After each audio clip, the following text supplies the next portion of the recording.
Before the 1897 British invasion, the ancient city of Benin was a highly sophisticated, densely populated, and powerful West African capital known as Edo, characterized by remarkable earthwork fortifications, wide straight streets, and advanced artistry.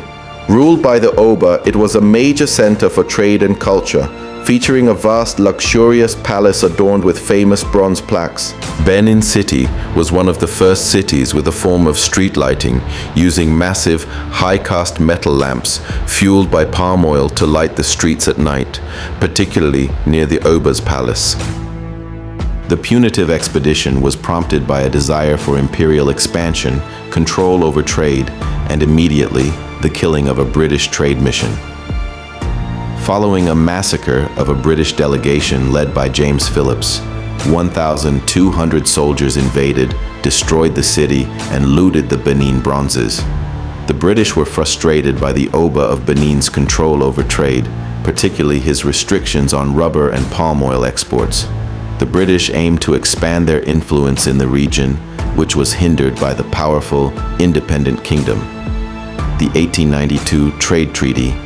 The Oba was pressured into signing a treaty in 1892, which aimed to open up trade, but he restricted access to his territories to protect the sovereignty of the kingdom. So, in January 1897, Acting Consul General James Phillips attempted to visit Benin City to discuss trade, defying orders and warnings from the Oba to postpone the visit during the sacred Ego festival. The unauthorized British delegation was ambushed and killed on January 4, 1897, near Ugbain by Benin forces led by the Iyase warlord, largely without the explicit knowledge of the Oba of Benin. Following the incident, the British organized a swift retaliatory attack in February 1897. The expedition ended in the capture and exile of the Oba, the dismantling of the kingdom's sovereignty, and the removal of thousands of artifacts, now known as the Benin bronzes, which were taken to Britain as spoils of war, and also to pay for the cost-incurred VYTGE invasion. Captain Galway pushed for British interests in the region, especially of the palm oil industry, by attempting to negotiate a free trade relations with the Benins. In February 1897, British forces, as part of a punitive expedition, set fire to the Benin Kingdom, using a combination of targeted arson by soldiers and massive, indiscriminate burning of the city after encountering fierce resistance. Following their occupation of Benin City on February 18, 1897, British soldiers destroyed the Oba's palace, key chiefs' houses, and surrounding homes to solidify control and destroy the kingdom's power structure.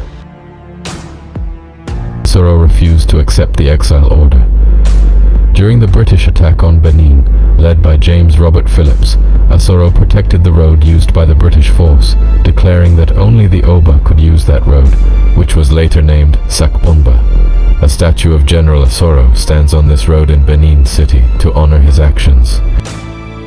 Legend holds that Asoro held off the invaders for days, fighting with unmatched bravery.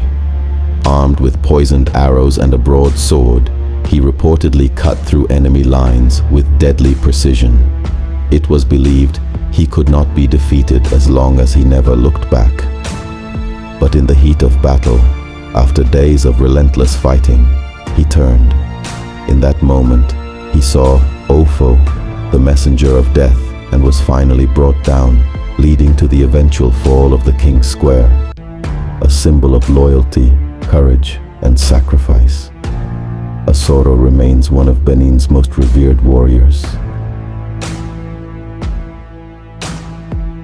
General Asoro died and was laid to rest at the spot where his statue now stands in Oba Ovonramwen Square, Ring Road in Benin City, marking the entrance to Sakpomba Road. He was a heroic warrior who defended this location against British invaders during the 1897 Benin expedition. He fell and was buried at the site of his final battle, now famously marked by his statue at the Ring Road junction where his statue stands. Asoro was a leader who stood his ground to protect the Oba's palace from British forces, refusing to surrender. His legacy was his iconic statement, "So Capon Oba," meaning no other person dares to walk past this road unless the Oba. was corrupted over time to form the name of Sakbomba Road. General Asoro is honored as one of the most gallant defenders of the Benin Kingdom during the 1897 British expedition.